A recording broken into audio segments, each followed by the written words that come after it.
Hi, I'm Amanda, and this is my award-winning short story, Simple. Mr. Mandor was a simple man. He got up at the same time every day. He dressed at the same time every day. He ate the same breakfast every day, while his faithful golden retriever looked up at him, hoping for an escaping piece of bacon.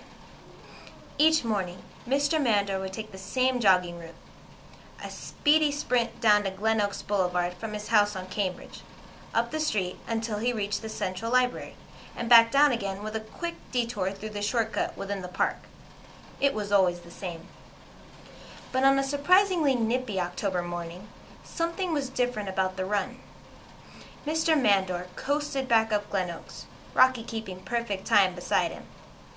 He turned down Amherst and began his short trip through McCambridge Park, in between the tennis courts. The sun had barely risen. No children played on the monkey bars.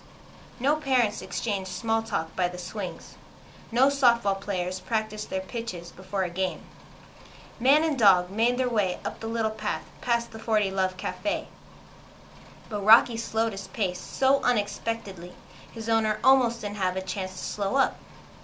"What is it, boy? Find another stray cat again?" A low growl sounded from the dog's throat. He stared intently at the bushes. "Hey, what's the matter, boy?" The growling continued. "Rocky, what in the world?" And Mr. Mandor's breath caught in his throat. The next sight was too shocking for words. For on that ordinary morning, on that ordinary day, in that ordinary life, it was not the bright orange flowers that Mr. Mandor saw all closed up against the nighttime chill. Instead, he looked in terror upon a small, severed finger, concealed amongst the green dew-covered leaves, the only light reflected from the golden ring it possessed, being shown in the early morning sunlight. Burbank PD officer Natalie Dubois stretched out the latex glove over her forearm. She wiped the sweat away from her freckled forehead. "Aw, man!" She glanced over at her partner, Officer Martin. "Oh, come on!" Martin wiped off dog feces from his brand-new leather shoes. "Just my luck," he complained. "Oh, Martin, would you cut the whining already? You sound like an annoying little girl." Martin gave her a sulking glance. The local coroner was on the scene. "What have you got for us, Doc?" The graying man slowly rose from the ground. "Well, this appears to be a woman's left hand ring finger, detached post-mortem. I'd say the victim has been dead for over 24 hours, and her finger's been here for maybe 3. See the lack of moisture around the wound, even though the morning dew would have covered it? Good condition. Any idea as to how she died? From my premature analysis, I would suspect she died from a lack of oxygen. Without the body, of course, this remains an educated guess. But from the lack of blood within the core of the finger, I'd say the blood was constricted from the bodily process, and her body quickly shut down all functions without any aid from the brain." "We'll finish up here," Dubois stated. "I'll get on the DNA analysis as soon as I get back to the lab." Dubois nodded her head to him and headed back to speak with the other officers.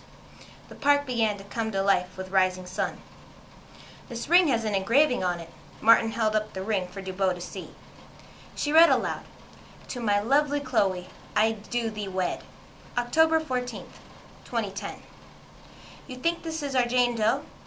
"I'll find out." She handed him the ring.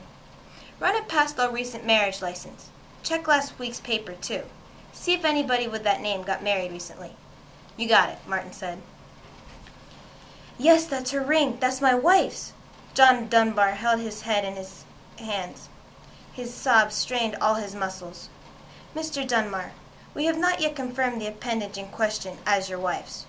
However, we have strong reason to believe that she has been a victim of foul play. Can you tell me where you were 2 nights ago?" "At Henry's, and then I stopped by Taco Bell. It was supposed to be a quick dinner. She said she'd be working late that night." He shook his head in despair. Chloe Dunbar was a proper Burbank woman. She had just married her high school sweetheart and had opted not to take a honeymoon yet, due to the recent financial situation. She was a member of her niece and nephew's PTSA at Emerson Elementary. She always volunteered when she could at the Burbank Temporary Aid Center, and she always made it to work on time as assistant manager at the local Macy's. But she had not come home for several days. Dubois stole a quick glance at her cell phone. Martin had sent her a text. Alibi checks out. Dubois straightened up in her chair. She cleared her throat. Mr. Dunmar, is there anyone who your wife may not have gotten along with very well? Anyone who may have had a grudge against her? A strained relationship at work, maybe? No, nothing like that, I don't think. She's a very kind person, easy to get along with. He blew his nose. Anyone who she may have talked about with you recently? Try hard to think about it. Anything could help with our investigation. He squinted hard. Well, we have had problems with our neighbor recently. She nodded for him to go on. She scribbled notes down as he spoke. Our old next-door neighbor, Mr. Sinelli. He's been kind of rude to her lately. He always lets his plants grow over into our yard. It drives Chloe nuts. She always goes over there to argue with him about it. He never stops. And he's been even ruder with the holiday decorations. She put them up for Halloween. He argues that they may take electricity away from his house. He's always looking for a fight. She went over there a few nights ago, trying to help him keep from burning his house down while he was cooking his dinner. I talked to him myself, but she usually gets home way earlier and always says she can handle it. Do you think he did this? Dubois did not look into his eyes. We'll find out. I'll let you know if anything comes up. Vincent Sinelli was certainly not a man known for model citizen behavior. He already had a rap sheet for assault against his prior neighbor, and he generally repelled anyone who tried to gain his friendship. He particularly hated Mrs. Dunmar. Goody two-shoes type with no respect for her elders, in his mind. He just could not stand her. But he knew, deep down, she meant well. Upon inspection of his house, the police found a blood-stained knife in his sink. Her husband confirmed it was the one his wife had lent the man earlier on in the week. Sinelli claimed it was from the meat he had brought home to slice up for a barbecue. He was a butcher at Ralph's. He was arrested on the spot. The Burbank Police Department was already being praised for its work. Suspect number 1 was in the slammer, and had been there since they picked him up 2 nights ago at the downtown bar. The knife and DNA were sure to come up as a match for the dead victim, and the officers involved would be up for promotions. It would be a quick and easy ending. Simple. Very simple. A little too easy for Dubois. She never ruled out the possibility of error. The way old Mr. Sinelli had stared at her when they brought him in. The way his eyes did not match the guilty crooks they usually booked. They almost held a look of... Never mind. It was too early to let work get in the way of her morning workout. Natalie Dubois was a simple woman. She always took the same jogging route up past the golf course, past the Stowe Canyon Nature Center, and into the Burbank Hills. It rained last night. It makes the path more muddy. She kept her iPod low in her ears as she breezed past brush and rocky hillsides. Halloween was coming up.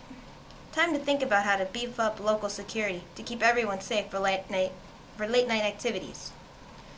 Her thoughts were mildly startled as a crow flew right over her head, something small dangling from its beak, and its feet caked in mud. She shook her head. Annoying creatures, crows.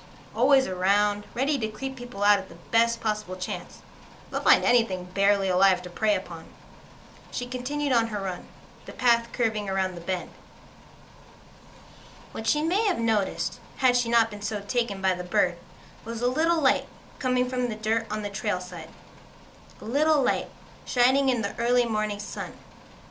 Light coming from a little golden ring that sat by a puddle, wet from the morning's rain and partially coated in mud. A simple sight unseen. The end.